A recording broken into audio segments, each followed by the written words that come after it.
Visual Studio Talk Show.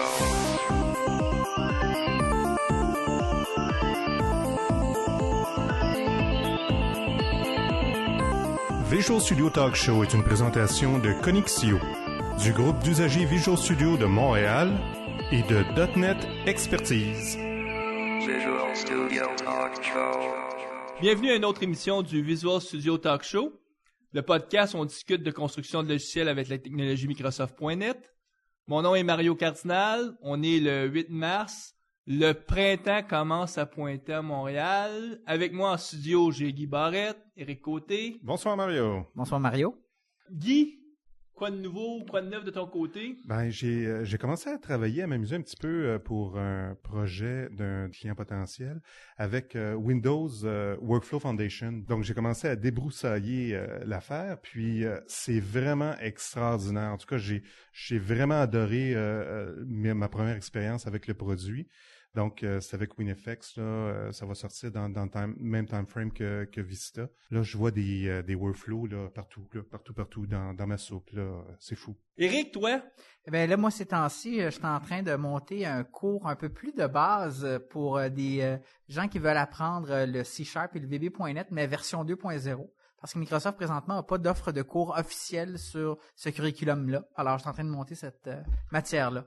Avant de passer à l'entrevue à proprement parler, on va annoncer qui a gagné le tirage. Mm-hmm. Donc, avec notre processus sophistiqué de sélection. Le fameux logiciel avec l'algorithme à tout casser. Tout à fait. Ben, notre gagnant est Laurent Duvaux. Félicitations. Donc, un gagnant de France, de la région de Toulouse, qui travaille pour la firme BeWise, qu'on connaît un peu parce qu'on a eu le Microsoft Regional Director de Toulouse travaille pour cette firme-là. Le Regional Director. Tout à fait. Donc, Yann Fort, on l'a eu comme invité.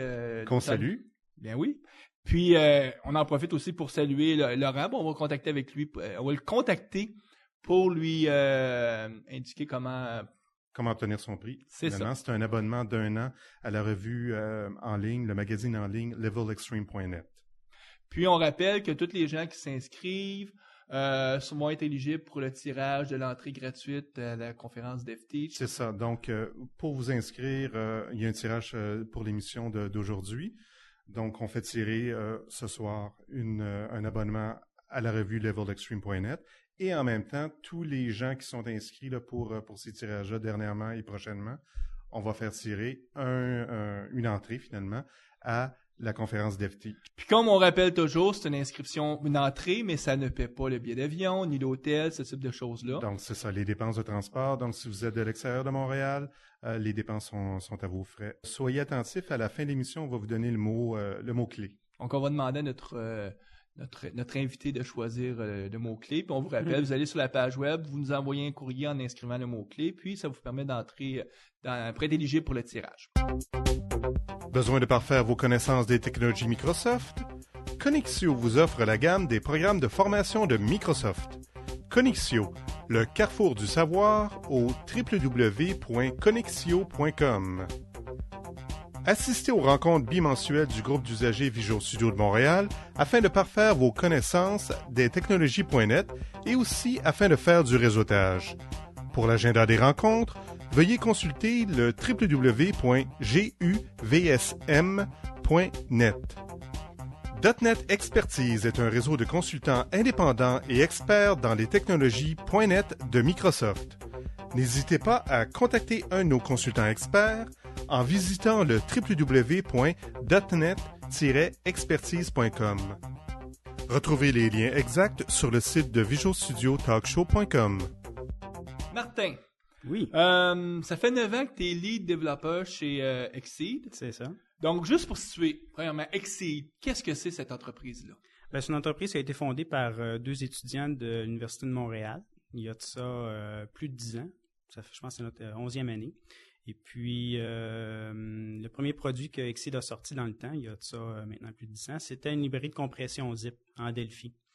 Et ça nous a vraiment ouvert le marché des components. C'était notre pied à terre du côté des components. Donc, votre mission, c'est vous fabriquer des composantes, Exactement. des contrôles, soit à l'époque pour Delphi ou pour la plateforme .NET. C'est ça. Rapidement, on s'est retourné aussi du côté de Microsoft, donc on a switché du côté des VBX. Puis après ça, les OCX, puis le côté COM, les bons vieux DLL-COM, puis là, on a sauté à pieds joints dans la technologie de .NET. C'est pas pire, hein? Tu viens de nommer 4 générations de technologies de contrôle. En 10 ans, là. Ben, c'est vraiment ce qui s'est passé. Les VBX, même les VBX 16 bits. C'est ça. Après ça, tu as eu les OCX 16 bits, 32. C'était 32 bits, hein? Aussi? Oui, il y a eu des OCX 16 bits, mais dans le fond, nous autres, c'était le passage au OCX, c'était pour le 32 bits. Puis le .NET. Puis je te dirais qu'il y en a même une 5e. C'est évident là, qu'on a l'œil bien ouvert sur WinFX, sur Avalon, puis Windows Workflow Foundation, entre autres. Malgré que je pense que les bases sont les mêmes dans ce cas-ci. Dans le cas du format zip, on part avec quelque chose de vraiment standard, qui est bien documenté. Mais comme par exemple, dans le cas de ce soir, on va parler du Exceed File System qui est en dessous d'Exceed Zip for .NET. C'est beaucoup plus que juste le format zip qu'on a voulu adresser avec ça. D'où Exceed FTP for .NET qui est venu s'attacher au Exceed File System là, dernièrement. Puis, écoutez, ça fait plus que 10 ans que vous existez, donc vous avez une base de clients à travers le monde. C'est ça. Vous n'êtes pas aussi gros que Microsoft, mais pour un fabricant de composantes, l'entreprise a une vingtaine d'employés. C'est ça. On a réussi quand même à faire notre nom. Le monde nous connaît. Ça, c'est très important parce que à la fois, c'est une façon de pouvoir proposer des nouveaux produits aux gens qui sont déjà là. Quand on nous connaît déjà, c'est beaucoup plus facile que lorsqu'on a un super beau produit, mais que personne ne nous connaît. Là, on part de loin. Et puis, en même temps, ces clients-là nous donnent un feedback incroyable, puis un feedback nécessaire, entre autres, au design de nos nouveaux produits. On utilise beaucoup le feedback de nos clients. Là. Dans ces cas-là, on fait souvent des sondages grâce à des mailings. Puis, Martin, t'es un blogueur. Ça fait plusieurs années, là, toi, que tu blogues. Là. C'est pas... Plusieurs années. Ça fait un peu plus qu'1 an, je pense, que je blogue. Pour avoir consulté vite ton blog, quelque part, tu racontais que tu as failli être dans ceux qui démarraient Exceed, mais que tu avais décidé de pas sauter, de pas faire Exactement. Dans le fond, je disais tantôt que ça avait été fondé par 2 personnes de l'Université de Montréal. Dans le fond, on était 3 au début. D'ailleurs, c'est à cause de moi que Exceed porte le nom Exceed, donc c'est de ma faute si notre nom est tout le temps dans la fin des listings, à cause que ça commence par un X. Daniel Yaudi Exceed. C'est ça. Daniel Yaudi m'en veuille pour ça. Mais à la dernière minute, j'ai dit je suis pas à l'aise, c'est trop risqué pour moi. Puis eux vraiment avaient le goût de foncer. Donc moi, j'ai plutôt démarré là, de côté de consultation. J'ai travaillé pour Hydro-Québec, l'Auto-Québec. Ça a été une belle formation pour moi. J'ai beaucoup aimé ça. Travailler sur des gros projets, c'était important pour moi. Puis formateur en même temps. Mais après ça, j'ai décidé de ressauter dans le wagon d'Exceed, puis j'ai pas regretté mon choix. Puis ce soir, ce qu'on veut faire, c'est forcément donner des informations sur les gens qui pas parce qu'ils feraient forcément des librairies, mais apprendre comment on peut se bâtir un framework.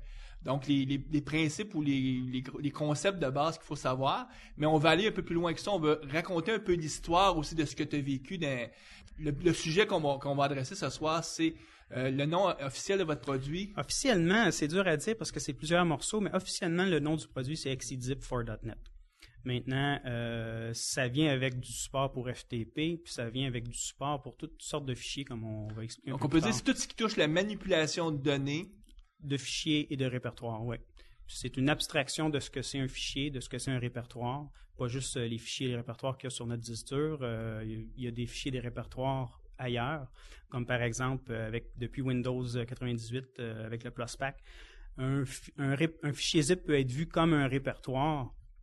On a voulu, dans le fond, faire cette analogie-là, mais point de vue code, vraiment avoir du code qui fait la même analogie. Puis ce qui va être intéressant dans notre discussion, c'est que vous avez donc d'entrée de jeu, vous avez décidé que vous vous grefferiez au framework.net, finalement au namespacesystem.io. Donc, c'est ça, mais c'est toute cette discussion-là qui va permettre probablement à nos auditeurs de comprendre un peu mieux ou en tout cas les bonnes pratiques pour travailler avec le framework, si jamais on veut l'étendre. Mm-hmm. C'est quoi les enjeux? Mais c'est ça, parce que les choses amusantes, c'est notre but, c'était de s'intégrer au .NET Framework, puis à System.io File Info, puis System.io Directory Info. Au tout début, je pense en novembre 2000, c'était les débuts de .NET. Dans le temps, ça s'appelait Next Generation Windows Services, je pense, comme ça, là, un acronyme. Oui, c'est exactement NGWS. C'est ça. Donc, on avait commencé à regarder en dessous du système I.O. parce qu'on voulait faire une librairie zip du côté de .NET. Puis on avait vu les classes File Info, Directory Info. Puis c'était déjà un rêve pour nous, c'était déjà une vision pour moi de représenter des fichiers et des répertoires de façon abstraite, puis de pouvoir exposer des fichiers zip comme étant des répertoires. Ce que tu amènes, je trouve ça intéressant le point de vue. On va commencer l'entrevue, on va faire le pont musical, mais on va commencer l'entrevue justement avec cette genèse-là, avec le point de départ. Si je comprends bien, vous étiez à Seattle quand l'insight ou le AA est venu dire on devrait faire ça. Ouais. Donc on fait le pont musical. Puis on revient avec l'entrevue. On se retrouve à Seattle.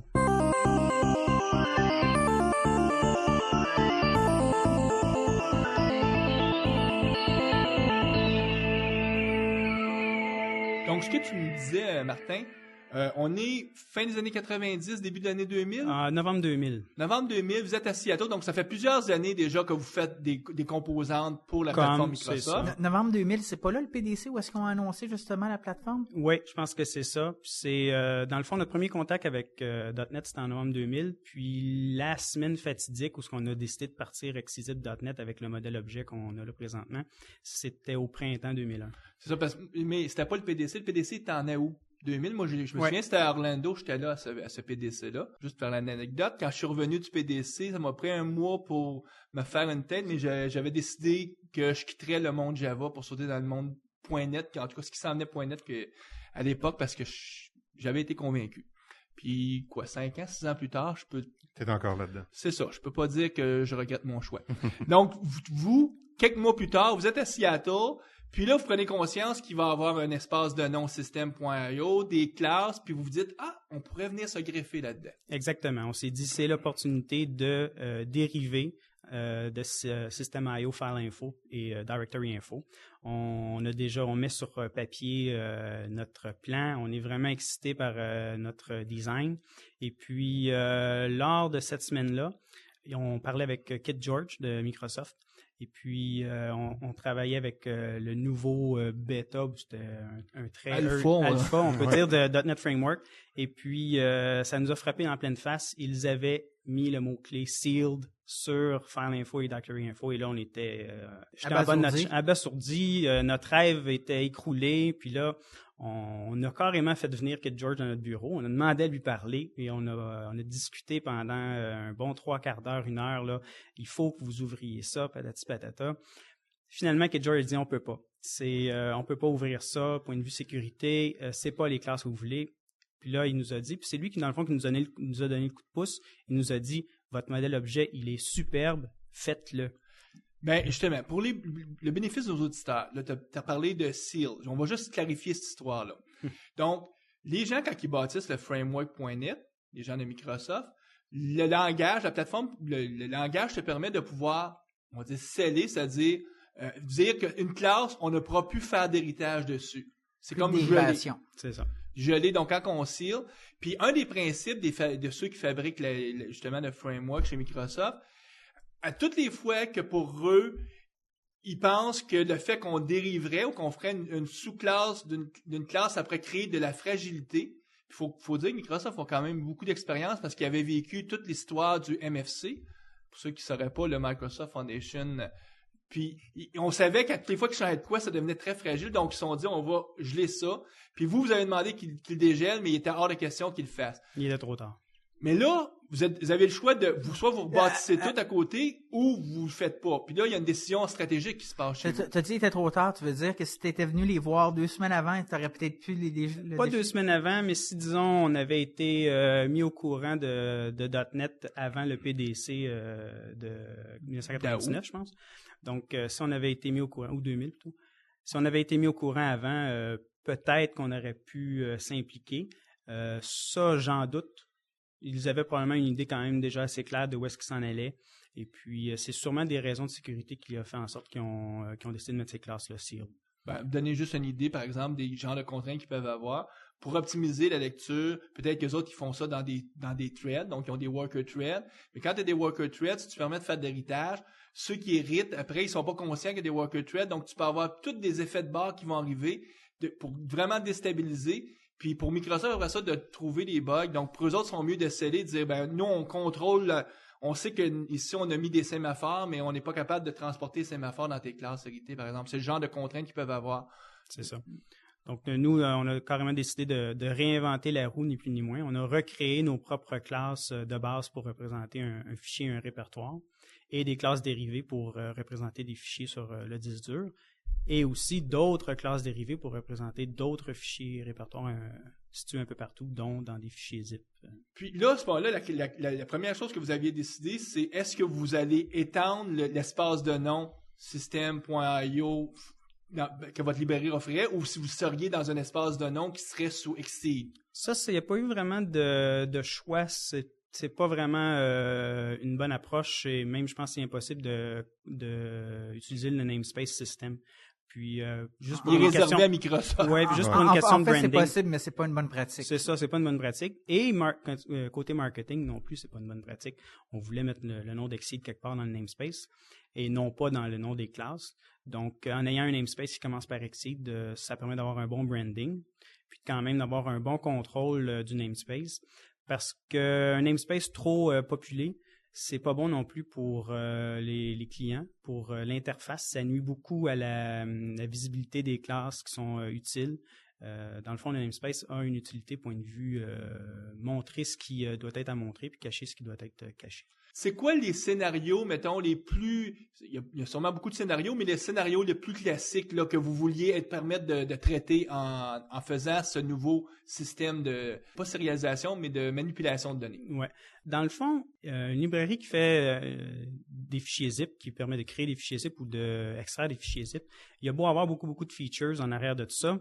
Il y a du splitting, du spanning, il y a différents algorithmes, il y a de l'encryption. En gros, là, c'est zipper des fichiers puis dézipper des fichiers. Et ça, c'était pour nous très rapidement évident qu'il y avait une notion de copier des fichiers d'une source vers une destination. Ta source, c'est un fichier qui peut être sur ton disque dur. Ta destination, c'est un fichier qui est dans un fichier zip. Donc, pour nous, la vue de copier ou déplacer des fichiers, c'était ça qui primait avec le file system. On peut s'imaginer le file system comme étant toutes les commandes qu'on peut faire dans un command prompt. Copy, move, rename, c'est toutes ces commandes-là, mais un API orienté objet pour exprimer chacun des objets qu'on veut manipuler. Donc, au bout de la ligne, si je manipule un disk file, qui est un fichier sur un disque dur, ou un zipped file, qui est un fichier dans un fichier zip, ben, les méthodes et les propriétés qui sont exposées sont les mêmes. Donc, qu'on zip ou qu'on dézippe, on fait juste changer la source et la destination. Donc, avez-vous souvent une des stratégies qu'on va prendre pour cacher les scénarios plus complexes des scénarios moins complexes, on va se servir de notre hiérarchie d'espace de nom. Par exemple, on pourrait avoir, ça s'appelle Exceed. C'est quoi le... Les classes de base et les classes pour les fichiers sur le disque sont tous en dessous de Exceed.filesystem.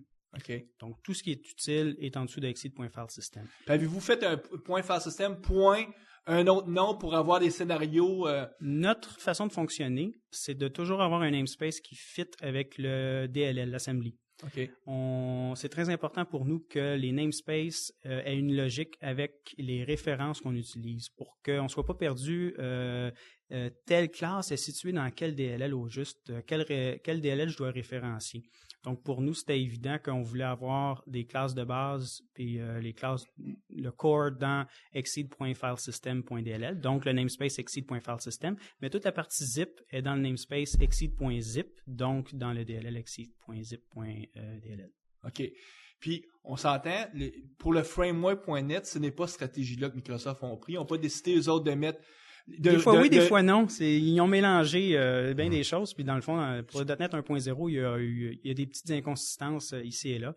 Donc, mais grosso modo, ces inconsistances, eux, il n'y avait pas la problématique de dire, ben, les usagers dans leur scénario, il va falloir qu'ils aillent enregistrer dans Visual Studio, par exemple, parce que pour tout ce qui est core, c'est là par défaut. Donc, il y a une problématique qui est moins présente. Mais pour d'autres sous-espaces, en tout cas du framework, là, il n'y avait pas le choix de s'accrocher parce que c'est pas là par défaut. Par exemple, on pensait à XML. C'est toi, il faut qu'il aille dire je vais avoir ça ou si tu veux faire du Windows Form. Donc là, il y avait intérêt à avoir un mapping un pour un comme vous avez fait, vous autres aussi. Oui, mais même là, dans certains cas, ils ont même brisé cette règle-là. Mais on ne sait jamais, hein, ils ont tout le temps des bonnes raisons. Donc, on va leur donner le bénéfice du doute. C'est des features. Ah ben... c'est ça. Tu sais, si on m'a posé la question, qu'est-ce qui est le meilleur et le pire, par exemple, du framework, moi, je dirais le meilleur, c'est le framework, c'est fabuleux. Puis le pire, c'est le framework aussi, parce que il y a souvent des incongruités. Un exemple que je pourrais donner, tout le monde a fait de la sérialisation. Tu sais, c'est system.runtime.serialize. Sous cet espace-là qu'on trouve vraiment les composantes qui font la sérialisation, mais les custom attributes pour dire je veux sérialiser, c'est en dessous du système. Puis, tu as une autre place qui est de la sérialisation pour les fichiers XML quand tu fais des web services, qui est system.xml.serialisation. Puis, il faut toujours expliquer aux gens que le système, les attributs tout en dessous du système n'ont rien à voir avec la sérialisation des web services avec XML. Ça va servir juste à runtime. Donc, il aurait dû en tout cas, les mettre aux bons endroits parce que ça crée une incongruité qui fait que pour beaucoup de développeurs, on s'y mêle. Donc, c'est assez facile souvent de s'y perdre. Hein? Effectivement. C'est un petit exemple ou en tout cas... Si on revient à ce que vous avez fait, donc vous avez créé, premier choix, l'espace de nom. L'autre décision qui est, à mon avis, très importante quand on veut créer une librairie, tu me diras ce que tu en penses, tout ce qui touche le nommage. Comment vous allez nommer les choses? Est-ce que pour vous, c'était important que regarder les noms, que ça s'auto-documente, l'utilisation? Oui, c'est très important, mais il n'y a pas de recette magique pour ça, je pense. Il y a beaucoup de livres qui parlent de trucs, d'astuces, de pièges à éviter. On a des outils comme FXCOP qui vont nous permettre de trouver des petites failles dans nos noms. Mais ça revient toujours, selon moi, à impliquer le plus de gens possible. Donc, nous, à chaque fois qu'on arrive dans la partie trouver les noms de nos classes, nos méthodes, nos propriétés, tout ce qui est public, dans le fond, on essaie toujours de s'asseoir au minimum 3 personnes ensemble. Une personne qui est le rédacteur ou la rédactrice technique, qui s'y connaît le côté technique, mais qui a à expliquer ce qu'on va faire aux clients dans la documentation. Puis, il y a les développeurs qui sont impliqués. Puis, il y a même des fois où le marketing, on doit l'impliquer parce qu'on veut savoir quel nom est plus vendeur, quel nom est plus recherché. Parce que si on fait un feature sur les split zip files, est-ce qu'on veut appeler ça du splitting? Est-ce qu'on veut appeler ça des file pieces ou etc.? Donc, il y a aussi une question de qu'est-ce que le monde cherche. Donc, ce qu'on appelle le design by marketing. Ça serait utopique de croire que le marketing influence pas le design. Il influence un petit peu seulement, mais c'est certain que le marketing influence. Est-ce que aussi, des fois, vous allez faire une application test pour valider l'API? C'est sûr qu'il y a des tests unitaires qu'on bâtit pour tester les méthodes. Oui, mais ça revient bien plus loin. Pour le design de l'API, une des choses primordiales qu'on fait, puis c'est très important, avant même qu'on ait du code devant nous, on se met devant un tableau ou devant un écran, puis on fait semblant de coder. En utilisant du code qui n'est pas là, des assemblées qui n'est pas là, mais on se met dans la peau du client. Qu'est-ce que le client ferait s'il utilisait notre librairie de la façon qu'on l'imagine? Donc, on avait déjà du code qui utilisait des méthodes comme copy-to, move-to sur nos API, open-read, open-write sur nos fichiers, avant même qu'on ait codé quoi que ce soit. C'est presque du test-driven development. Oui, sauf qu'on peut pas le tester, on peut pas l'exécuter. On peut juste regarder à l'écran qu'est-ce que ça a l'air, ça fait-tu du sens, c'est-tu logique. On peut le montrer à d'autres personnes. Qu'est-ce que vous en pensez, trouvez-vous ça logique? Puis souvent, on va s'assurer aussi, on n'est pas une grosse entreprise, donc on a le moyen de parler un peu à tout le monde dans l'entreprise, de dire qu'est-ce que tu penses de ça, trouves-tu que ça fait du sens, ce bout de code-là? À quelque part, il y a une similitude avec valider une interface usagée. Là, c'est pas une interface usagée visuelle, c'est une interface de programmation, mais Exactement. Une certaine similitude, si on peut dire. Puis la deuxième étape, c'est une fois qu'on a quelque chose de compilé, donc de testable, on va aussi mettre ça dans les mains de gens qui ne sont pas nécessairement impliqués directement dans le projet, parce qu'à chaque fois qu'on est impliqué sur un projet, on n'est pas objectif. On voit juste qu'est-ce qu'on a désigné. Donc, on va voir comment eux réagissent avec ça. Les tests usability, comme on dit. Oui, c'est certain que nous, on n'a pas les laboratoires des grosses entreprises puis le feedback des grosses entreprises. Mais on va essayer quand même de mettre certains clients en contact avec des early builds. On va faire bouger le produit. C'est une bonne façon d'impliquer les clients, les clients clés. Oui, puis je pense qu'ils aiment ça aussi. Parce que c'est une opportunité d'avoir leur feedback. C'est certain qu'on a tout le feedback des clients, puis ça, les clients, je pense que les clients se l'imaginent jamais assez. Tous les feedbacks sont considérés chez Exceed et sont importants. Puis on en profite souvent pour faire des sondages. D'ailleurs, dans le cas de notre grille côté visuel, je ne travaille pas sur ce projet-là, mais c'est quand même bon de savoir que très tôt dans le processus, on a on a envoyé à plusieurs clients notre grille. Puis au début, il y a des clients qui nous ont écrit. Il y en a un particulier qui nous a écrit qui nous a dit je vous aime beaucoup Exceed, j'aime beaucoup vos produits, là, mais sortez du côté UI, c'est pas votre place. Restez du côté Zip et FTP, c'est pas votre place. Puis, mais avec son courriel, il y avait aussi de l'information pourquoi il n'aimait pas qu'est-ce qu'il voyait. Puis, on a continué à travailler fort. 6 mois plus tard, on a reçu un courriel de cette même personne-là qui nous disait « Wow, vous avez fait du chemin incroyable. Puis, c'est un de nos clients, c'est un de nos bons clients. » Mais ce qui se doute pas, j'espère qu'il s'en doute, c'est qu'il a contribué à aider à faire une bonne grille du côté visuel d'Exceed. On peut dire qu'il y a vraiment deux grandes approches quand on essaie de bâtir justement l'utilisabilité d'un API.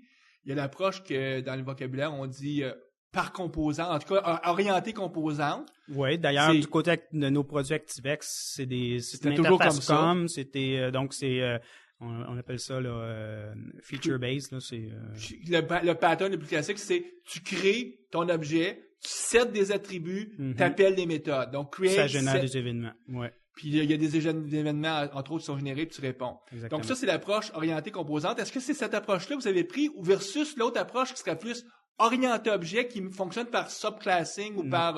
Moi, je suis un gars de C++. Je suis un gars d'orienté objet depuis longtemps, depuis mes cours de Simula à l'université. Je suis un maniaque d'orienté objet.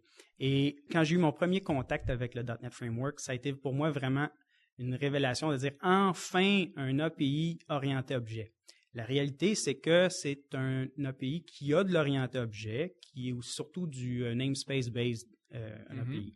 Mais c'est qu'il y a quand même une facette orientée objet qui était derrière ça. Et pour moi, c'était clair que je voulais pas répéter Exceed ActiveX du côté .NET. D'ailleurs, notre ActiveX, si quelqu'un veut utiliser l'interface de l'ActiveX, il fonctionne très bien dans une application .NET. Donc, il n'y avait aucune raison autre qu'offrir du code 100% managed, d'avoir le même API. Il n'y avait pas de valeur ajoutée. Il n'y avait pas de valeur ajoutée. On voulait vraiment avoir un API différent qui fit parfaitement. Donc, vous avez pris l'approche orienté objet. Orienté objet. Ce que ça veut dire, c'est que tu dois commencer à faire une nouvelle classe qui va hériter de ta super classe que ce que votre librairie fournit. Exactement. L'autre approche, le create, set ou call. Event-based ou function-based, oui. Les gens qui vont prendre cette approche-là vont dire que ça a l'avantage de pas demander aux gens qui l'utilisent d'être très familiers avec les concepts avancés parce que l'héritage, pour beaucoup de gens, surtout les novices, c'est des concepts avancés en orienté objet. Oui, effectivement. Les programmeurs VB6 là, qui ont jamais... eux sont souvent familiers... En tout cas, ils se sentent mal à l'aise quand on leur demande de faire de l'héritage. C'est ça. Ceux qui viennent du C++, par contre, ils se sentent à la maison, eux autres. C'est ça. Pour le file system, on a quelques clients qu'il faut vraiment, même s'ils sont très bons, là, je ne veux pas les insulter, les prendre par la main parce que c'est une nouvelle façon de voir les choses. Sauf que nos clients qui veulent utiliser la librairie pour zipper, dézipper, n'ont pas à dériver de classes. Ils profitent d'une hiérarchie de classes de base et de classes dérivées, mais ils n'ont pas vraiment à implémenter de nouvelles classes en dessous de ça.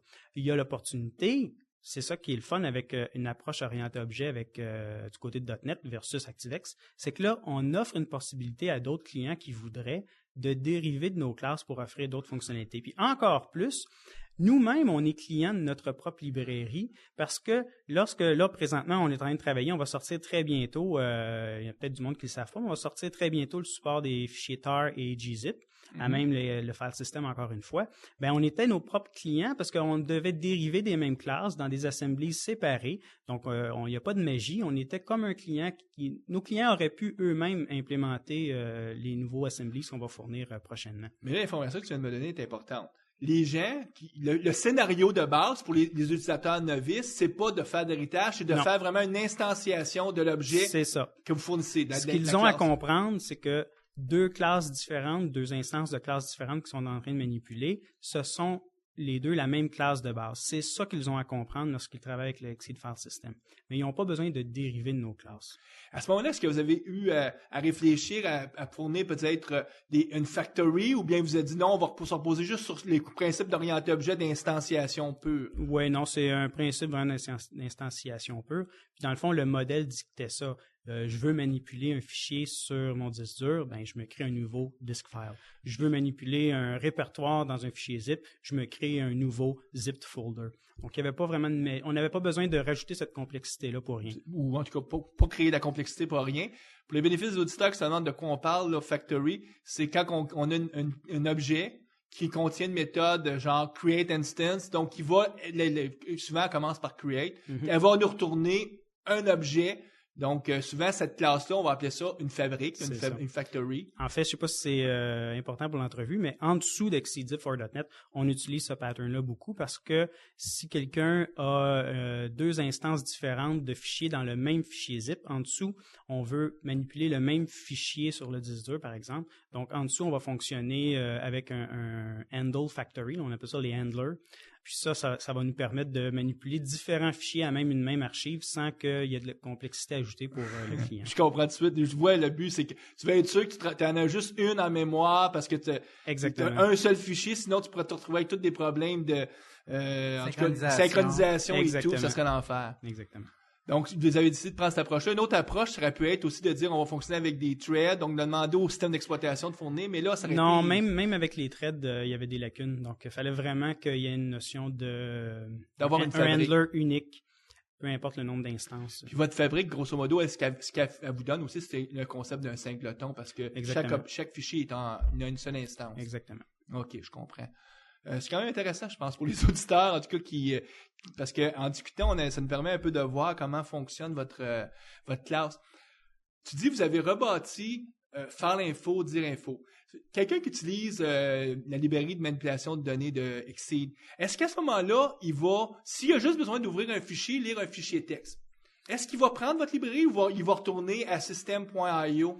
Nous, notre but, c'est qu'il utilise notre librairie. Pourquoi? Parce que tout le code qu'il va manipuler, dans le fond, il va vouloir obtenir un stream ou un stream reader sur son data. Tout ce code-là qui va manipuler les données, il n'est pas relié avec la source du fichier. Donc, s'il se force à utiliser, par exemple, le constructeur de StreamReader qui prend un file name, ben là, il est bloqué. Il peut juste ouvrir des fichiers texte qui sont sur son disque dur accessibles avec un drive letter ou un UNCPAT. Alors que s'il part avec notre librairie de base, oui, le code est différent au début, mais après ça, n'importe quel fichier, il va pouvoir obtenir un stream dessus, se créer un stream reader autour de ce stream-là, lire son data. Donc, à ce moment-là, il peut détacher facilement tout le code de manipulation de données du storage. Donc, c'est vraiment séparer le storage de la manipulation de données. Le même code qui écrit un fichier XML, il va pouvoir passer un disk file, un zipped file, un FTP file, puis bientôt un TARD file, etc. Puis ça va être le même code, il n'y aura rien à changer. Tout ce qu'il va avoir besoin de faire, c'est de dire, ben c'est dans cette instance-là que je veux travailler avec. Une des difficultés quand les développeurs commencent à travailler avec des fichiers, c'est qu'il y a certaines lacunes dans system.io. Oui.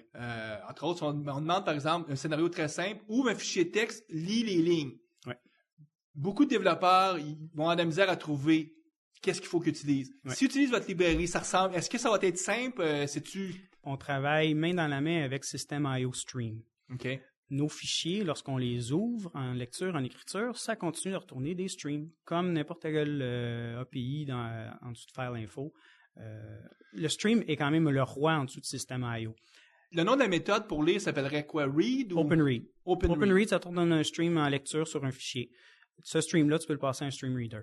Donc, le client a à connaître quand même ce qu'est un stream, System.io Stream, et ce que sont toutes les classes qui dérivent de TextReader, TextWriter. Ça reste des classes qui sont très utiles, mais ça, on n'avait pas besoin de réinventer ça. Ça faisait déjà l'affaire. Même s'il y a beaucoup de confusion, qu'est-ce que c'est quoi la fameuse classe qu'il faut utiliser pour lire du texte? Non, c'est pas TextReader, c'est StreamReader. Puis il y a d'autres lacunes au niveau des streams. D'ailleurs, un des plus gros pièges de nos clients, c'est lorsqu'on appelle read sur un stream, on demande n bytes, on n'est pas garanti de recevoir n bytes. Donc, le mandat de cette interface-là, de cette classe-là de base, n'est pas de retourner exactement le même nombre de bytes. Donc, il y a beaucoup de gens qui pensent... Le contrat n'est pas clair. Le contrat n'est pas clair. Donc, ça, on doit encore travailler à éduquer nos clients. On a encore des clients, des fois, qui nous disent « Ah, il y a un problème avec mon code. » On regarde le code, mais effectivement, il appelle le read sur son stream puis il demande 100 bytes, puis il s'attend à ce que son byte array, il contienne 100 bytes. Non. Ça se peut que tu aies à boucler jusqu'à temps que tu aies accumulé tes 100 bytes. Donc, juste pour situer aussi les auditeurs, si tu prends System.io, dans la hiérarchie, tu as deux grands readers. Binary Reader, qui est une classe concrète qui permet de lire des documents binaires, et Text Reader, Microsoft eux, ont décidé que ça serait une classe abstraite. Donc, tu peux pas faire un new d'un Text Reader. Puis là, ce qui se passe, c'est quand quelqu'un il cherche, il dit, bon, ben là, c'est quoi la sous-classe que je pourrais prendre? Là, il voit String Reader, puis il voit Stream Reader. Puis le réflexe, c'est de se dire, ben je vais prendre un String Reader, je veux lire des strings. Puis le nommage est pas très clair, puis c'est parce que là, c'est pas lire des chaînes de caractères, c'est lire à partir d'une chaîne de caractères. Donc, quand il essaie avec String Reader, ça marche pas. Après ça, il faut qu'il se retourne, puis tu te mettes à utiliser Stream Reader, qui là, va vraiment travailler avec des streams. C'est ça. Dans votre cas, vous, il n'y aura pas ce chemin-là, parce que d'entrée de jeu, les gens, on utilise des streams. Étant donné que nos fichiers, lorsqu'on les ouvre en écriture ou en lecture, ça retrouve un stream, ben c'est évident que là, en cherchant à créer un new string reader, ils vont s'apercevoir que, oups, il n'y a pas de constructeur qui prenne un stream. Effectivement, il faut qu'ils se retournent vers Stream Reader. Donc, les classes qui fit bien avec nos librairies, c'est vraiment Stream Reader, Stream Writer, Binary Reader, Binary Writer. Du côté les XML, Read XML, Write XML sur un dataset, par exemple, qui est un overload qui prenne un stream. Les streams sont vraiment maîtres du côté .NET. On peut voir partout ce qu'il y a des API qui prennent un file name. Il y a aussi un overload qui prend un stream. Puis c'est là que le Exceed File System fit bien. Parce qu'on peut obtenir un stream sur n'importe quel fichier où ce qu'il soit. Donc, ouvrir un fichier texte sur un FTP server dans un fichier zip pour sur notre disque dur, c'est la même chose. Donc, le code qui écrit du data XML à partir d'un dataset va rester exactement le même. C'est le fait que les streams, c'est quelque chose de très extensible dans le framework, c'est vraiment une des puissances de votre API à quelque part, parce que tu l'as dit, tu parles de FTP, donc on a encore le concept de stream pour du FTP. Oui. Ça donne beaucoup de flexibilité. C'est ça. Ça, c'était vraiment génial. Le design des streams était très bon selon nous du côté de .NET Framework. D'ailleurs, du côté FTP, on a dérivé de stream pour offrir un stream qui, malgré que c'est une connexion network avec le serveur, puis que dans le fond, une connexion network ne retourne pas un seekable stream. Pour ceux qui connaissent pas trop ce que je veux dire, c'est on peut pas se promener dans la position du data qu'on est en train de lire ou écrire. Nous, on a implémenté un dérivé de stream pour justement supporter le déplaçage de positionnement lorsqu'on lit d'un fichier, d'un serveur FTP, parce qu'un serveur FTP peut permettre de dire je veux tel fichier, je veux lire tel fichier, mais à partir de tel offset. Donc nous, on a réussi à faire ça. Mais je savais pas qu'FTP supportait ça. Oui, non, la commande FTP REST peut être très pratique. On en bénéficie de façon transparente pour l'usager, parce que dans le fond, il manipule un stream. Il appelle seek dessus. Ah, ça marche. Il ne s'est pas posé de questions. Mais Martin, peux-tu m'expliquer? Là, on parle de librairie pour zipper, là, pour compresser, décompresser. Exact. Qu'est-ce que le FTP vient faire là-dedans? Dans le fond, de la façon qu'on a exposé le file system, on a créé des classes de base abstraites pour représenter un fichier. Donc, c'est quoi les opérations qu'on peut faire sur un fichier? Il y a des propriétés, c'est quoi ses attributs, c'est quoi ses trois dates, là, last modified, creation, last access, c'est quoi sa taille, etc. Puis, des méthodes pour pouvoir faire openRead, openWrite. Donc, openRead, ça te permet d'avoir un stream en lecture, openWrite, ça permet d'écrire dedans. Donc, ça, c'était la classe de base.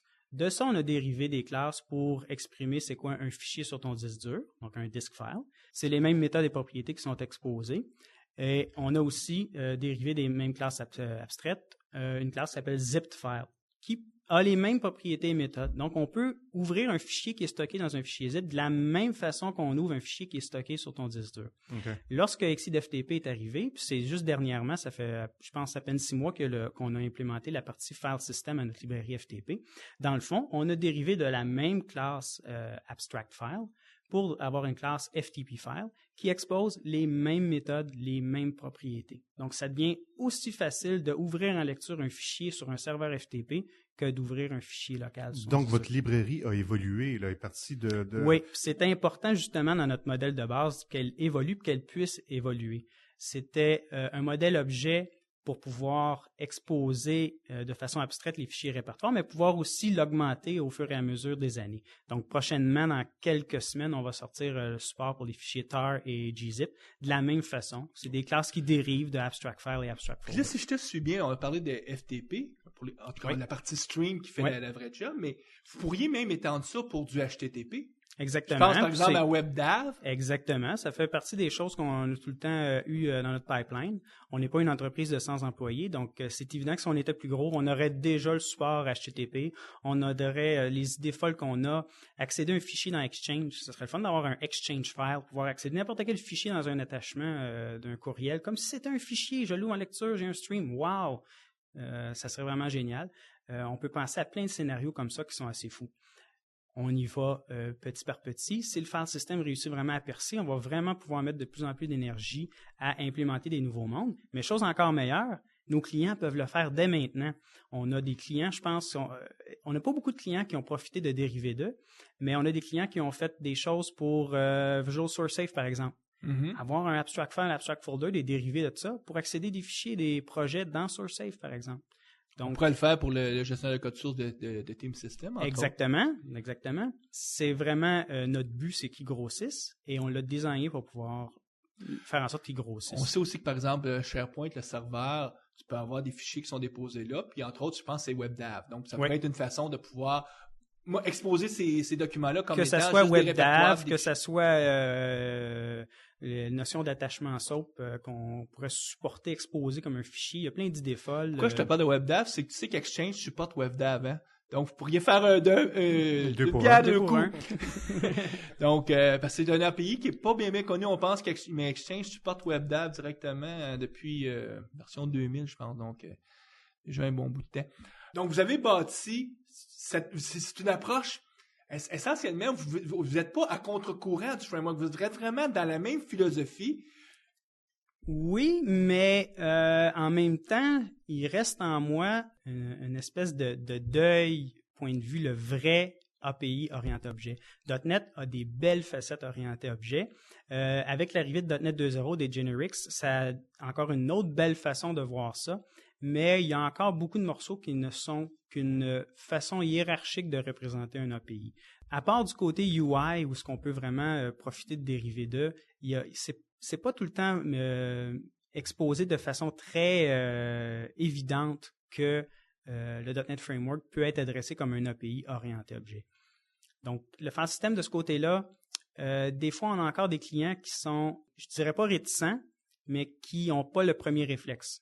Puis là, il faut vraiment leur dire, regardez, là, un fichier, c'est un fichier, un répertoire, c'est un répertoire, peu importe qui est où. Voyez ça comme une chose abstraite. Puis là, on commence à... C'est vraiment une des puissances de votre approche, c'est ça, c'est que vous avez fourni, en ayant des mécanismes d'extensibilité basés sur l'héritage, vous fournissez de la capacité aux gens de pouvoir vraiment aisément étendre ou d'ajouter. Est-ce que vos librairies sont compatibles Mono? Oui. C'est le fun que la question soit posée. On avait des petits glitches avec Mono parce que surtout à la base, le problème principal, c'est drôle à dire, mais c'est un problème très mineur, c'est les fameux separators, les folder separators. Donc du côté Mono, le système IO path directory separator char, c'est un /, puis le alternate, c'est un \. Donc l'inverse de ça Windows versus Mono. Puis ça, dans le fond, je dis ça, puis c'est même pas vrai. Mono sous Windows, c'est la même chose, puis Mono sous Linux, c'est l'inverse. Donc, il fallait que notre librairie vraiment se fasse pas piéger par ce petit changement-là. Mais notre librairie fonctionne sous Mono. On a présentement un client qui est en train de faire des tests plus intensifs pour vraiment identifier tous les petits problèmes. Mais moi, j'ai des samples qui fonctionnent sous Mono que je suis capable de faire fonctionner autant sous Windows que sous Linux. Puis ça, c'est vraiment encourageant. Moi, c'était quelque chose que je trouvais intéressant avec le .NET Framework, même si c'est probablement pas dans la vision de Microsoft. De voir que d'autres, comme le projet Mono, ont embarqué là-dedans, moi, je trouve ça très, très intéressant. D'ailleurs, j'ai besoin de feedback de gens qui aimeraient ou qui déjà ont peut-être essayé notre librairie avec Mono. Je serais curieux de voir c'est quoi leur... Ça va m'amener justement, tu parles de Mono, à une autre section de questions que j'ai qui va toucher plus gestion des erreurs, exceptions. Justement, quand vous avez un cas, là, supposons, probablement que votre modèle, vos abstractions sont très bien faites, mais parce que souvent, le principe d'une librairie, c'est si j'ai une erreur, je la repitch à celui qui m'a appelé en disant, c'est ton problème à toi. Puis une bonne librairie, mais une bonne librairie va commencer par se dire, c'est-tu quelque chose que moi je peux régler? Donc il y a toute cette première partie-là, puis il y a toute l'autre question, vos exceptions propres à vous que vous voulez donner aux utilisateurs de l'API. Donc, quelle a été votre approche par rapport à ça? Bon, premièrement, lorsque quelqu'un veut, par exemple, le scénario numéro 1 des exceptions, il dézippe un fichier zip, puis le fichier zip a des petites choses corrompues dedans. Il veut pas avoir trop de bâtons dans ses roues. Il veut que la librairie fasse de son mieux pour essayer de décompresser ce qu'il peut donc décompresser, ou à tout le moins avoir une autre approche qui est possible de réparer l'archive. Nous, notre approche, c'est pas de réparer, c'est de passer par-dessus les erreurs. De base, si je me mets à copier tous les fichiers dans un fichier zip sur mon disque dur avec un simple appel à copy-to, s'il y a un problème, il y a une exception qui va être lancée. C'est l'approche qu'on a décidé de choisir. Et le processus va s'arrêter. On a décidé de ce côté-là d'être event-based. Dans le fond, s'il y a un problème avec un fichier, il peut handler un événement particulier et là dire « il y a un problème avec ce fichier-là, quelle est cette exception-là? Qu'est-ce que je peux faire pour la corriger ou pour la contourner ou tout simplement skipper le fichier? » Donc, c'est l'approche qu'on a choisie.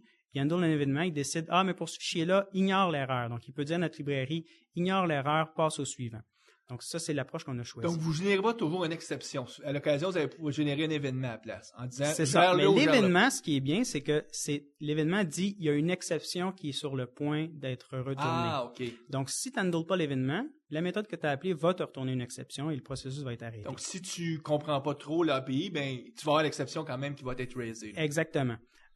Pour nous, le phénomène d'exception, c'était pas une boîte noire, c'était pas quelque chose de apeurant à retourner, puis il faut pas que tu retournes des exceptions. Pour nous, c'est un mécanisme qu'on jugeait normal, mais qu'on utilise seulement lorsqu'on ne peut pas continuer. Il y a deux grandes branches entre les exceptions système et les exceptions application. Mm-hmm. Laquelle des deux vous avez décidé de prendre? On a décidé de prendre la branche application. Si ma mémoire est bonne, dans le fond, tu me challenges. Mais on a décidé de prendre la branche application parce qu'on est quand même un composant externe. Donc, qu'on soit un DLL ou un autre exécutable, on trouvait que ça faisait plus de sens. Mais on ne s'empêche pas de retourner des exceptions de base. Donc, quand ça fait plus de sens de retourner une exception de base, c'est cette exception-là qui va être retournée. Ce qu'on a fait, puis c'est dans la couche publique, dans le fond, on n'a pas parlé de la couche publique, je vais beaucoup aimer ça, parler de la couche publique tantôt. Dans la couche publique... je vais te revenir avec une question sur la couche publique. Excellent. Comment en attendre une perche? Dans la couche publique, on catch toutes les exceptions qui peuvent être possibles. Et on a un petit filtre qui dit, est-ce que cette exception-là est d'un type qu'on veut permettre de sortir? Et si ce n'est pas un type qu'on permet de sortir, alors on considère qu'il y a un bout de code en dessous dans nos sources qui n'a pas fait sa job de bien retourner la bonne exception, de faire le bon try-catch pour retourner quelque chose qui fait plus de sens. Donc, à ce moment-là, chaque fois que dans notre code, à la dernière couche, là, la première couche publique, dans le fond, il y a une exception qu'on n'avait pas prévue, nous, on englobe ça dans un File System Internal Exception. Donc, le client qui voit ça, ce qu'on lui dit, c'est « Il vient de se passer quelque chose qui n'était pas prévu, tu devrais nous contacter, nous, on va regarder notre code. » Mais dans le pire des cas, c'est une autre exception qu'on aurait dû te retourner, mais au moins, nous, on a un mécanisme de filtrer les exceptions qui sont retournées. Parce qu'on ne peut jamais se fier à la documentation, on ne peut jamais se fier au code unitaire, on n'est jamais garanti que j'appelle telle méthode, il y a juste telle ou telle exception qui peut en sortir. C'est pas vrai. Ce que tu viens de dire, c'est un principe fondamental en gestion des exceptions. On devrait toujours encapsuler nos exceptions qu'on pourrait dire à notre niveau d'abstraction à nous, les encapsuler et retourner quelque chose qui va parler plus à l'utilisateur. Dans votre cas, vous les encapsulez dans un internal file system. Notre classe de base, pour les exceptions, c'est un file system exception qui permet aussi de savoir sur quel abstract file ou quel abstract folder est-ce que j'ai eu l'erreur. Donc, on a rajouté des propriétés sur cette classe-là. File system internal exception est une dérivée pour le cas où il s'est passé une exception qui n'était pas prévue. Donc, la dernière couche a filtré cette exception-là et a dit, il y a eu quelque chose de pas correct. Donc, de la même façon, quand tu es un développeur d'application, tu devrais toujours, dans ta dernière couche à toi, avant de relâcher à .NET, catcher toutes les exceptions, puis après, à ce moment-là, te dire, est-ce que je retourne l'exception Ouais. telle quelle ou je l'encapsule pour retourner quelque chose de plus significatif? Parce C'est que ça. Mais la morale d'histoire, c'est qu'il y a aussi les couches en dessous. Quand nous, ça arrive qu'il y a un File System Internal Exception, c'est que les couches en dessous, elles aussi, n'ont pas fait leur travail. Donc, c'est pas juste la première couche qui doit s'occuper des exceptions, c'est toutes les couches où ça fait du sens, où on veut fournir plus d'informations, une information différente, étouffer, réessayer ou relancer l'exception. mais au moins vous assurez que tout ce que vous pouvez faire de votre côté est bien fait. C'est ça. Puis quand un client vous appelle en disant, je viens d'avoir vous savez Le que... type de l'exception est très important, autant pour le client qui sait ce qui se passe, pourquoi il y a telle exception, autant pour nous qui essayons d'aider nos clients. Au niveau du support, là. Exactement. Tout à l'heure, tu as parlé de couche publique. Donc, Oui. peux-tu nous expliquer qu'est-ce que tu voulais dire par ça? Exposer des interfaces ou des classes de base, c'est en orienté objet, c'est un beau principe, mais c'est souvent un principe qui dit, voilà ton contrat, je te laisse toute la job de faire le travail. Dans le cas de fichiers de répertoire, si je veux exposer des fichiers, par exemple, mettons qu'on voudrait exposer des fichiers via WebDAV, eh bien, tu pars de loin, tu dois tout réimplémenter parce que c'est pas le même monde que des fichiers sur le disque dur. Donc, les propriétés, les méthodes, tu pars de zéro. Tu pars de zéro aussi, point de vue gestion justement les paramètres, les arguments, les fameux argument exception, vérification des paramètres qui sont passés, est-ce qu'ils sont valides, est-ce qu'ils sont dans des ranges, etc. Nous, ce qu'on a choisi de faire, c'est que nos classes de base ont des méthodes publiques qui ne sont pas virtuelles. Donc, ça peut paraître un peu bizarre, mais on dit, on a des classes de base, vous pouvez dériver, mais nos méthodes publiques et nos propriétés publiques ne sont pas virtuelles. Okay. En dessous, ce qu'elles font, c'est qu'elles font une vérification de base.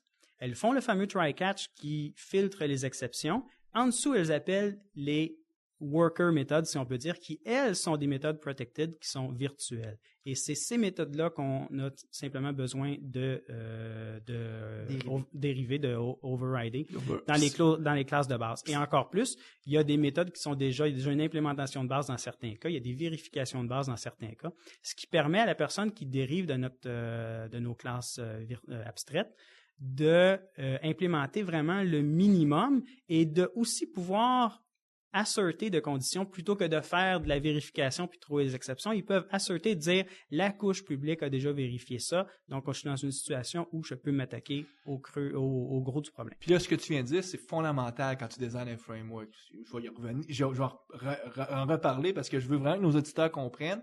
Si vous avez une classe, mettons qu'il y aurait 20 variantes de open avec différents... Tu devrais pas avoir 20 open virtuels. Tu devrais avoir un seul open très basic virtuel, puis les 19 autres vont toujours appeler ce virtuel-là, puis quand tu hérites de cette classe-là, tu n'as qu'une virtuelle, une méthode virtuelle à implanter. Ça te simplifie la vie à toi, puis ça s'assure aussi que tout se tient, tout est solide. Donc, c'est cette approche-là que vous avez prise qui est vraiment la bonne approche. Exactement, puis c'est un très bon exemple de pourquoi c'est une bonne pratique de plutôt mettre virtuel d'autres méthodes protected en dessous. Souvent, on peut rapidement différencier quelqu'un qui est plus senior et quelqu'un qui est plus junior. Quand tu vois beaucoup de virtuels, tu te dis, ouais, OK, on va former la personne sur les bonnes approches. Puis ça veut pas dire que la personne, elle le fait avec une mauvaise intention. C'est souvent juste qu'on lui a jamais expliqué. Puis dès qu'elle voit l'avantage, elle ne fera plus jamais l'erreur. En tout cas, j'espère que c'est assez visuel, même si c'est juste parler, mais vous ne devriez pas avoir beaucoup de méthodes virtuelles dans vos super classes. Moi, j'aurais une question. Tantôt, tu avais parlé justement que quand tu commençais la conception, il y avait déjà des gens qui faisaient de la documentation. Puis oui. Quand on fait, nous, du travail en entreprise, nous, on fait pas des composantes. Souvent, la documentation, c'est toujours ce qui attend à la toute fin. Alors, est-ce que ça, c'est une grosse particularité de créer des composantes, que la documentation est tout de suite comme rédigée pas d'avance, mais je dirais à mesure? Ça, c'est une particularité de faire des composantes qu'on veut rendre publiques. Faire des composantes dans le cadre d'une entreprise pour que le projet soit bien parti puis qu'à l'intérieur d'une entreprise, il y a des composantes qui puissent être réutilisées, je crois qu'honnêtement, ça peut attendre. Parce que la documentation que le développeur va fournir via documentation XML, entre autres, va déjà être un bon point de départ. Nos librairies, c'est pour vendre à d'autres personnes, donc sortir à l'extérieur de l'entreprise. Et là, ça devient important de, premièrement, en parler à nos clients.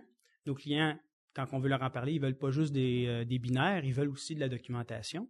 Et deuxièmement, notre documentation doit être plus étoffée qu'une documentation d'entreprise où il est dit que telle librairie fait telle chose, il faut utiliser cette librairie-là, voici comment elle fonctionne. Donc, il faut mettre des exemples. On s'est lancé aussi il n'y a pas très longtemps dans des webcasts, des screencasts. On a déjà beaucoup de travail à faire de ce côté-là. Donc, c'est pour ça qu'on trouve ça très bon d'impliquer la personne en rédaction technique dans les meetings de design. Parce que, dans le fond, c'est notre client type. Elle joue deux rôles. Si elle n'est pas capable de comprendre, vous allez avoir un sérieux problème avec vos utilisateurs. Exactement. Puis, juste par curiosité, vous utilisez quoi exactement pour documenter? Est-ce que vous faites la documentation XML qu'on a dans C#? Est-ce que vous utilisez d'autres outils? Est-ce que vous utilisez Word? C'est un mix de plusieurs choses. Donc, c'est certain qu'on utilise... Les développeurs ont le mandat d'écrire de la documentation XML, mais on se met des petits taglines, on a des codes internes, des filtres pour dire ça, c'est la documentation qui n'a pas été révisée. Après ça, il y a la personne en rédaction technique. Là, il y a une personne par projet. Là, on n'est pas des grosses équipes. Donc, la personne en rédaction technique, elle, a le mandat de passer à travers toute la documentation XML qui est à même les sources. Donc, elle travaille directement avec les sources avec nous pour ajouter, corriger, mieux expliquer, petit patata. Après ça, en parallèle, elle va travailler avec RoboHelp, entre autres, avec NDoc, qui est un outil aussi qu'on utilise pour compléter sa documentation, jumeler le côté doc de référence, la fluff aussi qu'on appelle la doc de base, l'entrée de jeu. Un autre gros problème que je sais que des fois qui existe dans certaines composantes, c'est le célèbre problème du versioning. Est-ce que vous avez vécu ça ou est-ce que ça a été plutôt transparent en .NET, le versioning? J'aimerais dire à tout le monde que notre librairie est la meilleure et qu'elle n'a aucune faille, mais elle a des failles. Encore aujourd'hui, il y a des choses qu'on regarde et on dit « Ah, ça, on ne l'aurait pas fait comme ça. » Mais l'approche qu'on veut faire, puis l'approche que je crois que n'importe qui fait des composants qui veulent vendre, qui veulent rendre public, c'est vous devez vivre et mourir avec l'interface que vous avez choisie, que vous avez développée. Et c'est ce qu'on a décidé de faire. Donc, c'est pour ça que nous, on va sortir bientôt XeZip for .NET version 3.0. Du code 1.0, tu le compiles puis il marche. Du code 1.0, un exécutable, tu mets avec nos DLL, tu mets un point manifeste avec ça. On les fournit pas, mais on les fournit sur demande. Tu mets un point manifeste pour rediriger vers version 3.0, ça va fonctionner. Donc, c'est très important d'être bien à l'aise avec l'interface publique qu'on choisit parce que on doit vivre et mourir avec. Mais c'est pas la même chose en entreprise. Tu n'as pas besoin de vivre et mourir avec ta librairie. C'est simplement à travailler à l'interne. Tu peux partir d'une librairie et te dire, là, je vais la changer pour tel autre projet, elle fait plus de sens. Donc là, il y a des possibilités de brancher et de choisir d'autres approches. Moi, j'aimerais juste, justement, si on parle de versionning, on sait que les DLL, on a la capacité de leur mettre des versions à l'interne, directement. Mais il y a aussi souvent une stratégie que des fabricants de composantes, Microsoft ne fera pas ça parce que les autres, il faut que les composantes aient toujours le même nom. Mais souvent, on peut mettre aussi le numéro de version dans le nom de la DLL. Jamais on ferait ça. C'est pas une bonne pratique, ça. Ça dépend. Si tu lis la documentation de Microsoft, ils vont dire pour les développeurs d'applications, tu peux prendre cette approche-là parce que tu n'es pas core. C'est-à-dire que il faut décider à quelle place qu'on n'ait plus besoin. Moi, je suis pas d'accord avec ça. Puis .NET a tellement un strong binding entre la version des références que tu utilises puis ton exécutable que je crois pas que ça soit nécessaire. Oui, ça doit être documenté, les différences. Oui, quand que tu crées des différences, tu dois, selon moi, augmenter le major number. Donc, pas rien que le minor number, mais vraiment le major number. Et les documenter, mais je ne crois pas que c'est nécessaire d'enlaidir l'interface l'API. Pourquoi je dis ça? Moi, je suis tout à fait d'accord avec vous que toutes les classes de Microsoft, les classes des fabricants de composantes n'ont pas rentré de numéro là-dedans. Mais je lisais dernièrement, il y a à peu près 6 mois, une documentation de Microsoft où est-ce qu'ils essaient de se poser la question comment on va versionner, puis pas juste pour les fabricants, pour les compagnies elles-mêmes. Puis, à quelque part, tu veux dire un peu faire le branching qui parlait tantôt, là, presque. À quelque part, eux suggéraient à un moment donné. Donc là, moi, ce que je comprends du commentaire qu'ils me donnent, c'est pour les fabricants de composantes, on touche pas à ça. Non. Dans le pire des cas, là, vous trouvez un nouveau namespace qui fait du sens avec la nouvelle façon de voir les choses, avec les changements que vous voulez apporter, mais pas rajouter un chiffre dans des classes ou des namespaces. C'est très rare qu'on le voit, là. On le voit jamais du côté de Microsoft. Je l'ai vu dans... Oui, je l'ai vu dans VSTO. Il y a des méthodes là, qui ont le chiffre 2 au bout. Oui, puis même chose aussi dans le monde com, je me rappelle. C'est les vestiges de com. Mais, en tout cas, je posais la question parce que moi, j'ai revu ça dans des documents d'approche Il faut dire que ce qui tout est n'est publié pas par blanc et noir. Microsoft, des fois, il faut en prendre C'est et ça. en laisser. Tout n'est pas blanc et noir. Des fois, j'imagine qu'on n'a pas le choix, mais si c'est pour faire une librairie qui va être publique, non, il faut vivre avec. Dans une film comme Exceed, on parlait tout à l'heure que la partie documentation, il y a une certaine particularité. Au niveau de tout ce qui est approche des tests, ces choses-là, comment vous procédez? C'est certain que c'est important d'avoir d'excellents outils, mais il reste aussi qu'il faut faire bouger nos assemblies, il faut les faire tester par d'autres. Le plus possible, peupler nos unit tests, mais pas juste à l'interne. Donc, vous faites des tests unitaires, ça c'est fondamental. Donc, on a des tests unitaires, on a des code reviews. On s'assure de toujours travailler avec des équipes d'au moins 2 personnes, donc tout bout de code puisse être révisé par d'autres. Puis ça, c'est autant important dans la création d'un produit que dans le support qu'on va donner par la suite. S'il y a rien qu'une personne qui connaît le produit, puis que cette personne-là est malade, est en vacances, mais là, à ce moment-là, il y a personne qui peut prendre la relève. Donc, ça aussi, c'est très important.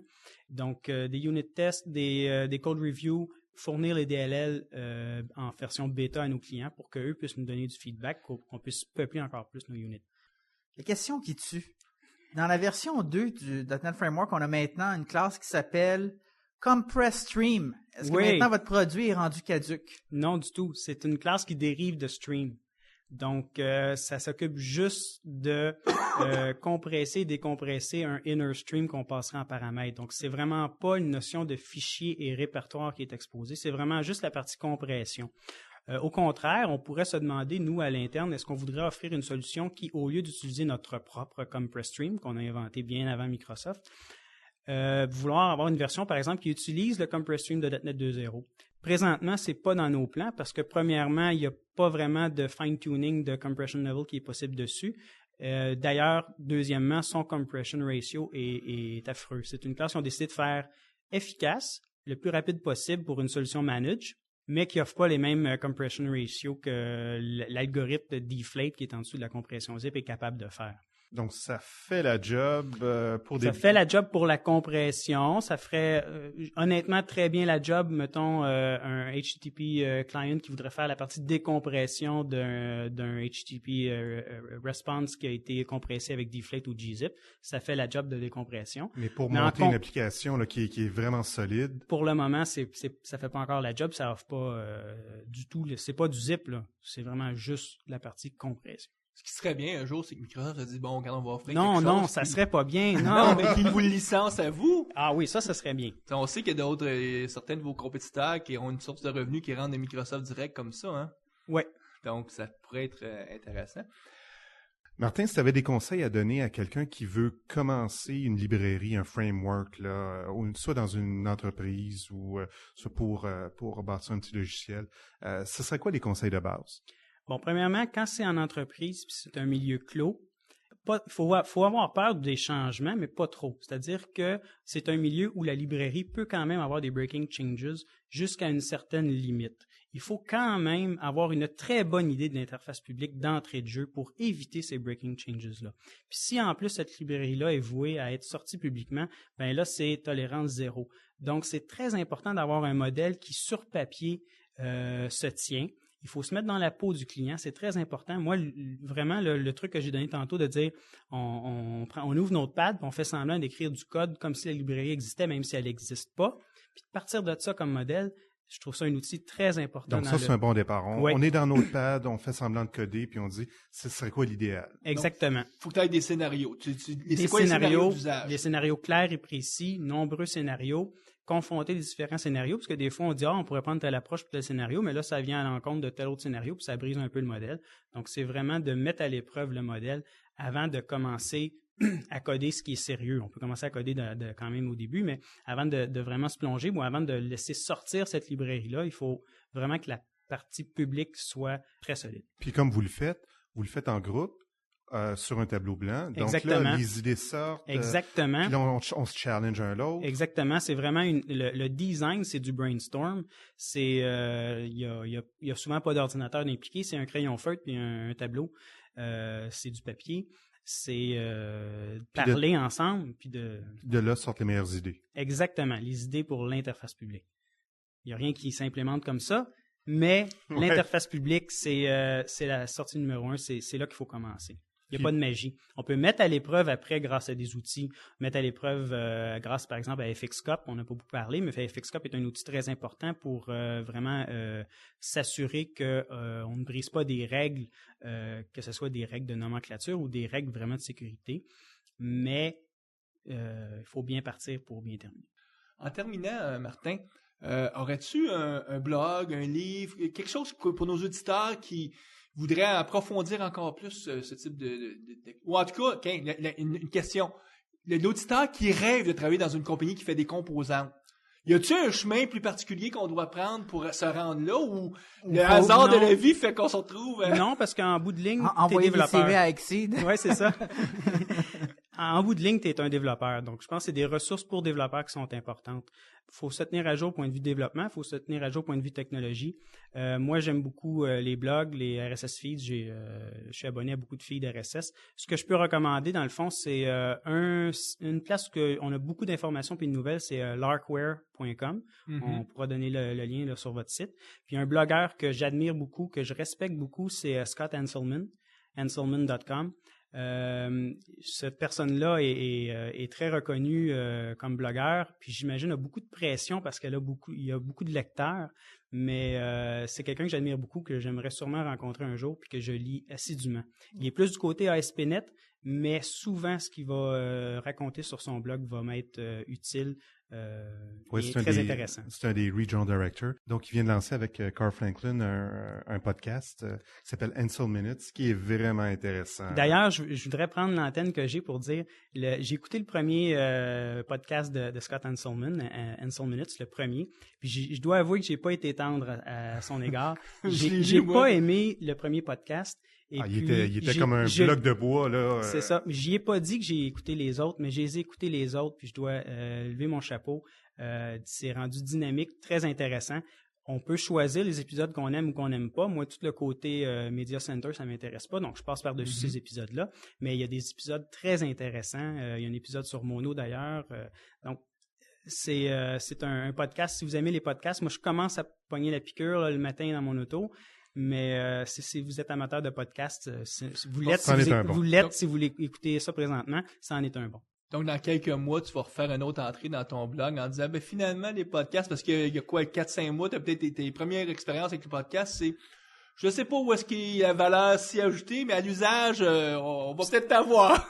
C'était les podcasts en général. J'étais pas habitué à écouter ça dans mon auto le matin où j'avais pas d'opportunité pour les écouter.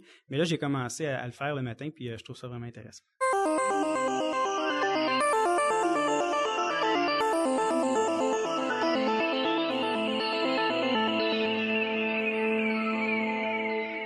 La chronique Tout le monde en blog avec Éric Côté.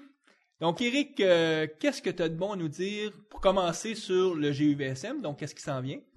Eh bien, on a dans moins d'une semaine la visite de Stephen Forte, le Regional Director de New York, qui viendra nous parler ici à Montréal de la technologie XML et SQL 2005. Donc, ça va être intéressant. Donc, ça, c'est le mardi 14 mars. Mardi 14, donc, pas un lundi, un mardi. Oui. Puis la semaine après, le lundi, je vais être conférencier. Je vais parler de comment on peut configurer Team System pour optimiser le travail des équipes, donc pour essayer de créer des tribus. Parce que à quelque part, je vais parler de nos ancêtres, l'homme de Cro-Magnon, puis faire des parallèles avec la technologie. Donc ça va être intéressant. N'ayez pas peur, là. Mais ça se peut que j'aille pas tant de lignes de code que ça à montrer, beaucoup plus des principes, mais... C'était intriguant ton affaire, les Cro-Magnons puis le développeur, là. Parce que c'est proche parent. Donc, c'est un peu c'est de ça que je vais parler. Donc, c'est le lundi 20 mars. Tout à fait. Éric, les nouvelles, qu'est-ce qui a attiré ton attention? Ben, on a d'abord des produits qui sont sortis, notamment un petit produit freeware qui est disponible depuis plusieurs mois, même plusieurs années, Paint.net. Eh bien, il y a une nouvelle version qui est sortie.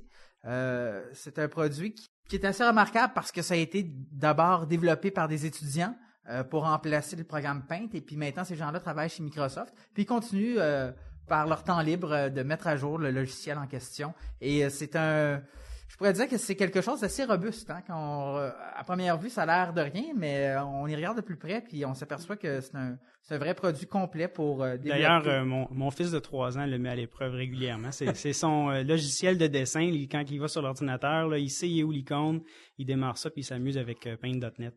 As-tu d'autres nouvelles, Eric? Oui, parlant de produits, il y a naturellement Visual Studio Team System qui va finalement lancer la section Team Foundation Server. Le serveur. La partie serveur, exact. Exactement, dans peu de temps. Entre le 13 et 17 mars, il y a la conférence SD West qui Software San Diego. Developer Conference, exactement.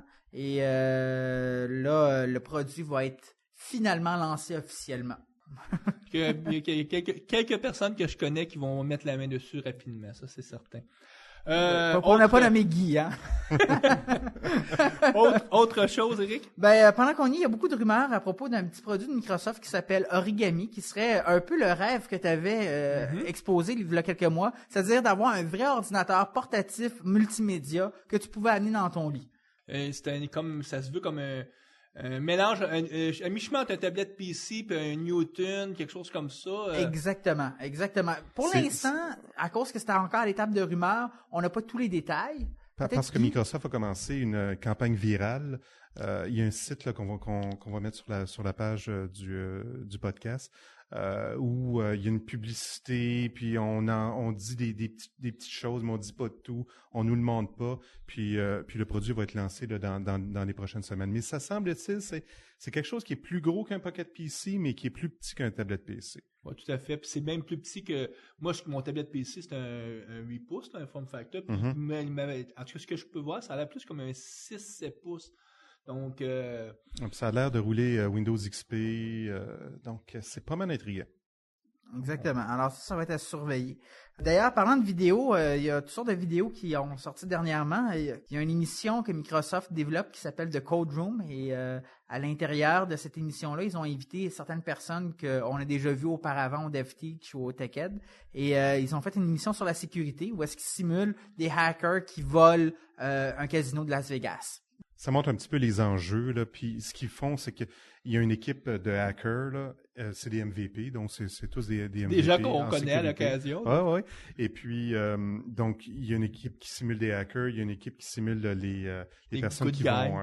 les good guys qui vont défendre finalement le casino, implémenter là, des bonnes pratiques, là, tout ça. Donc, c'est 30 minutes. Donc, exactement. Et après avoir vu l'émission, je me suis dit, moi aussi, je m'en vais à Las Vegas et je m'en vais hacker des casinos. Ça a l'air tellement simple à faire.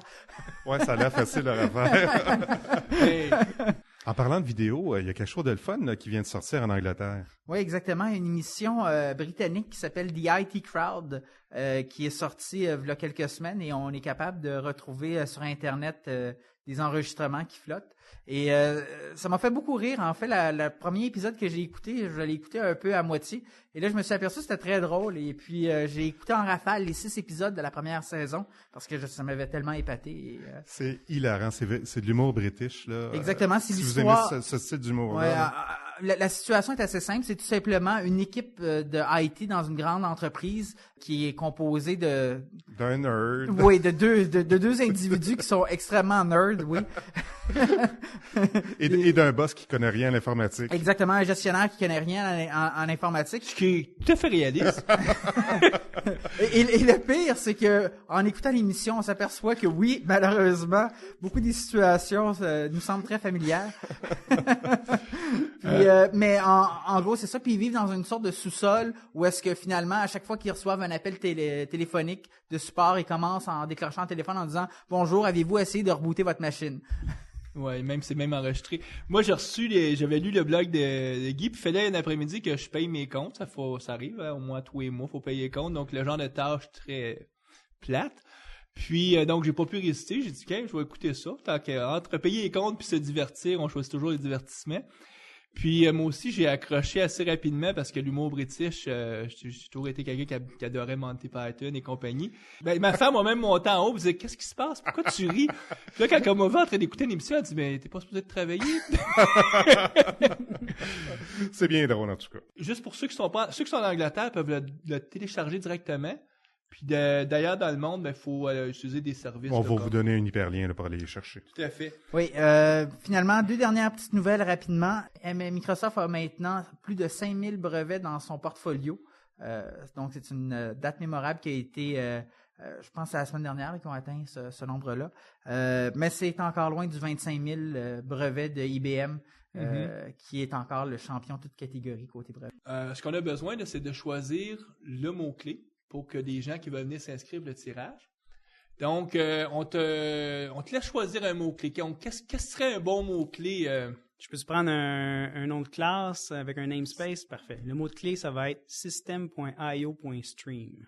Oh! System.io.stream, c'est le mot-clé pour le tirage. Donc, vous écrivez ça, vous nous envoyez un courrier, puis on va vous mettre en liste pour que vous puissiez être sélectionné la prochaine émission. Pour Je parie gagner. qu'on va avoir quand même quelques emails, ça va être marqué Exceed dedans. Bien, Martin, on veut te remercier. C'était Mais une merci très beaucoup. bonne émission. Merci de l'invitation, c'était le fun. C'était intéressant aussi d'avoir une petite fenêtre ouverte sur comment ça se passe dans une organisation qui fabrique des composants. Nous, on voit nos auditeurs dans 2 semaines, le 22 mars, si je me trompe. Puis on va rencontrer Ludovic Dubois et on va parler de mock-objets. Mock-objet, des objets qui se moquent de... Donc, les gens qui Des veulent en objets savoir moqueurs, plus, ouais. qui écouteront l'émission, puis on va vous tout éclaircir le sujet. Puis d'ici là, bon, on souhaite à nos auditeurs bonne programmation. Merci, Martin. Merci. Bonne semaine.